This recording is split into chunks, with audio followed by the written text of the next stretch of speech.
Bab 2 Sosiologi kelas 11 tentang integrasi dan reintegrasi.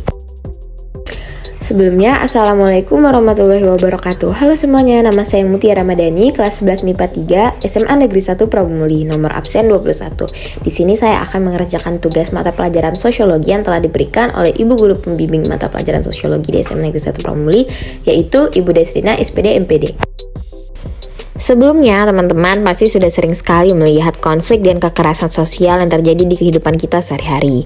Nah, upaya pemecahan konflik dan kekerasan sosial ini dapat kita selesaikan dengan cara integrasi dan reintegrasi. Untuk lebih jelasnya, silakan tonton videonya sampai akhir ya. Terima kasih. 1. Integrasi sosial. Apa sih integrasi itu? Jadi, integrasi sosial merupakan proses penyatuan unsur-unsur yang berbeda sehingga membentuk kesatuan masyarakat yang serasi.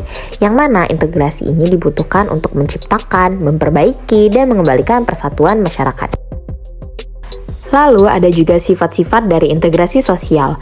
Yang pertama yaitu integrasi normatif. Integrasi terbentuk karena adanya kesepakatan nilai, norma, cita-cita bersama, dan rasa solidaritas antar anggota masyarakat. Yang kedua yaitu integrasi fungsional. Integrasi terbentuk karena adanya saling ketergantungan dalam masyarakat.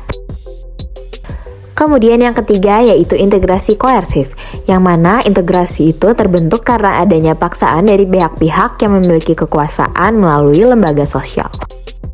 Kemudian ada juga faktor-faktor yang mendorong terjadinya integrasi sosial. Menurut Eli Setiadi dan Usman Khalid, faktor-faktor pendorong terjadinya integrasi sosial itu ada 4. Yang pertama yaitu besar kecilnya kelompok, homogenitas kelompok, aktivitas komunikasi, dan mobilitas geografis. Selamat pagi Pak, perkenalkan nama saya Kelvin, perwakilan dari PT Dinamik, ingin mengajukan kesepakatan dengan PT Pertama Abadi terkait investasi pembangunan di perusahaan kami. Selamat pagi juga Pak Kelvin, perkenalkan nama saya Agus, perwakilan dari PT Pertama Abadi. Mengenai investasi pembangunannya Pak, sebenarnya dari PT Pertama Abadi sebelumnya telah mempertimbangkan untuk menghentikan investasi mulai dari awal tahun depan. Namun melalui negosiasi ini, saya harap kedua pihak dapat mencapai kesepakatan yang lebih baik. Silakan Pak. Mengenai hal itu, kami sungguh minta maaf atas kerugian tahun ini. Namun, kami berharap dari pihak PT Pertama Abadi akan mempertimbangkan ulang, karena tim strategi dari PT Dinamik telah mengupayakan beberapa ide baru, yang kami percaya dapat menjadi sebuah dorongan pada perusahaan. Tim analisis marketing kami juga. Nah, proses negosiasi ini merupakan contoh dari salah satu tahapan integrasi sosial yaitu akomodasi atau accommodation. Nah, apa saja sih tahapan-tahapan integrasi sosial selain akomodasi atau accommodation ini? 4 tahapan dalam integrasi sosial. Yang pertama yaitu akomodasi atau accommodation, yang kedua kerjasama atau cooperation, yang ketiga koordinasi atau coordination, dan yang keempat itu asimilasi atau assimilation. Pihak-pihak yang terlibat dalam proses integrasi sosial itu dibagi menjadi 2. Yang pertama yaitu pihak dari dalam atau internal, dan yang kedua itu pihak dari luar atau eksternal. Contoh dari pihak dari dalam itu seperti ketua RT, ketua RW, dan kepala desa. Sedangkan contoh dari pihak dari luar atau eksternal yaitu lembaga swadaya masyarakat, Polri, dan juga militer. Syarat-syarat keberhasilan integrasi sosial. Yang pertama yaitu setiap anggota masyarakat menyadari bahwa mereka saling membutuhkan untuk memenuhi kebutuhan. Yang kedua, masyarakat berhasil menciptakan kesepakatan bersama atau konsensus mengenai nilai dan norma sosial yang dilestarikan serta dijadikan pedoman dalam berinteraksi. Terus yang ketiga yaitu nilai dan norma sosial berlaku cukup lama serta dijalankan secara konsisten oleh seluruh anggota masyarakat. 2. Reintegrasi sosial. Reintegrasi sosial merupakan proses pembentukan kembali nilai dan norma untuk menyesuaikan diri dengan lembaga-lembaga kemasyarakatan yang mengalami perubahan, yang mana dilakukan untuk membangun kembali kepercayaan antar pihak yang terlibat konflik agar segera bersatu kembali. Adapun faktor-faktor pendorong terbentuknya reintegrasi sosial. Yang pertama yaitu konflik dan kekerasan kembali terjadi dalam masyarakat. Yang kedua, kesadaran kolektif dari berbagai pihak untuk membangun kembali hubungan antar kelompok yang terpecah belah. Dan yang ketiga yaitu keinginan menciptakan kembali kondisi aman, tentram, serta harmonis. Proses pelaksanaan reintegrasi sosial. Yang pertama yaitu peredaman konflik. Setelah peredaman konflik, maka reintegrasi sosial dapat dilakukan melalui beberapa tahap.